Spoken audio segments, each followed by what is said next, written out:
रात का सन्नाटा, घड़ी की टिक टिक और दिल की धड़कनों की आवाज। क्या आपने कभी महसूस किया है कि कोई आपको अंधेरे में घूर रहा है? वो परछाई जो दिखती तो है लेकिन आपकी पहुंच से दूर रहती है। आज की कहानी आपको उन अनदेखी सच्चाइयों से रूबरू कराएगी जिनसे शायद आप अब तक अनजान थे। तो अपनी हिम्मत बांध लीजिए और लाइट्स ऑन ऑफ कर दीजिए, क्योंकि जो आप देखने वाले हैं वो आपको रातों की नींद छीन सकता है। यह है सच्ची डरावनी घटना की दास्तान जो कोटा के एक हॉस्टल से जुड़ी है। क्या आप तैयार हैं? वीडियो को लाइक और सब्सक्राइब करना ना भूलें। यह कहानी 2019 की है, जब राजस्थान के कोटा में एक लड़की नेहा अपनी इंजीनियरिंग की तैयारी के लिए आई थी। उसने एक पुराने हॉस्टल में कमरा लिया जो मुख्य कोचिंग संस्थान से थोड़ी दूरी पर था। हॉस्टल में सस्ते किराए के कारण कई लड़कियां रहती थीं। हालांकि वहां के माहौल में कुछ अजीब सा था। रात के समय अक्सर लड़कियों को डरावनी आवाजें सुनाई देती थीं, लेकिन किसी ने इस पर ध्यान नहीं दिया। नेहा को हॉस्टल आए 1 महीना हुआ था। शुरुआत में सब कुछ सामान्य लग रहा था, लेकिन धीरे धीरे उसे अजीब अजीब अनुभव होने लगे। रात के समय उसे अपने कमरे में किसी के चलने की आवाजें सुनाई देती थीं, जबकि दरवाजा बंद रहता था। एक रात जब वह पढ़ाई कर रही थी, तब उसने देखा कि उसके कमरे की खिड़की अपने आप खुलने लगी। उसने सोचा कि यह हवा के कारण होगा और खिड़की बंद कर दी। लेकिन अगली रात कुछ ऐसा हुआ जिसने नेहा को अंदर तक हिला दिया।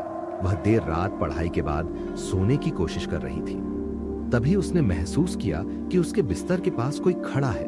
उसने जब मुड़कर देखा तो एक सफेद साड़ी में लिपटी लड़की खड़ी थी।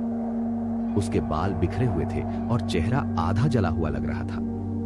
नेहा चीखने की कोशिश कर रही थी, लेकिन उसकी आवाज जैसे किसी ने बंद कर दी थी।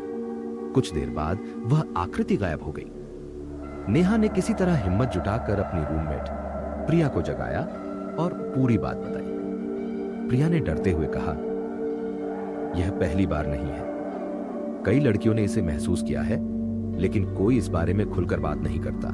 नेहा और प्रिया ने अगले दिन हॉस्टल की वार्डन से इस घटना के बारे में पूछा। पहले तो वार्डन टालमटोल करती रही, लेकिन जब दोनों ने जोर दिया तो उन्होंने एक पुराने हादसे का जिक्र किया।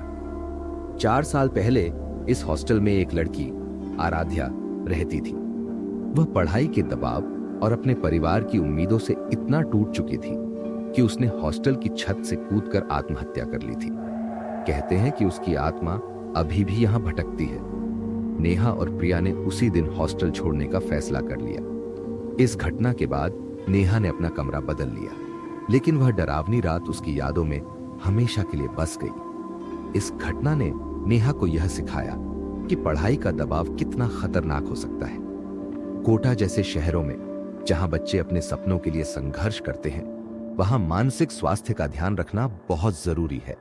लेकिन यह कहानी उन अनसुलझे रहस्यों को भी उजागर करती है जो हमारे आसपास मौजूद होते हैं। वीडियो को लाइक और सब्सक्राइब करना ना भूलें।